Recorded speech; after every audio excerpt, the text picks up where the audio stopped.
এখানে কত কত বছর ধরে এখানে বসবাস করছেন? তার কত বছর হয়েছে সরকার ঘরগুলি পাচ্ছে না? 12 বছর। হ্যাঁ, 12 বছর মানে সরকার ঘরগুলি পাইছেন নি? পাইছে না। পাইছে না না? ইয়ো কাগজপত্র জমা দিয়েছি নি? দিছে দিছে, তবু পাইছে না। না। এখানে এখানে এ বাড়িতে কে কে রয়েছে? এরা দুজন। দুজন, জামাই আর হ্যাঁ, বউ না? কি করেন? কিস্তি করে। কিস্তি করে।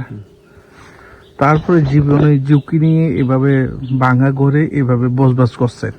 আমরা এই এলাকায় চেয়ারম্যান আছে, নেতারা আছে, তারপরে কেন আমার পাচ্ছেন এখানে না? নাই। আমরা এই এলাকার নেতা নাই? নাই। ও চিনাই আমি। সেনাই কামি। তাহলে এই জন্য সরকার গড়গুলি পাচ্ছে না, তাই তো? হ্যাঁ, আমরা অভিযোগ করছি নি সরকারের গড়ের জন্য?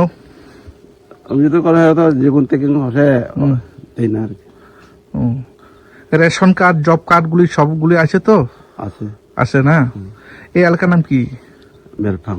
বেলফাং। কোন ব্লক অন্তর্গত? মান্দাই। পঞ্চায়েত কোথায় আপনারা? সামথিং। খামতি। আপনারা এমএলএ কে? স্বপ্না। বর্তমান সরকারকে কি বলবেন? এভাবে ভাঙা করে বসবাস করছেন, এই বিষয়টা নিয়ে কি বলবেন সরকার গড় পাওয়ার জন্য? সঠিক মনে হয় না দিলে কেমন পাই।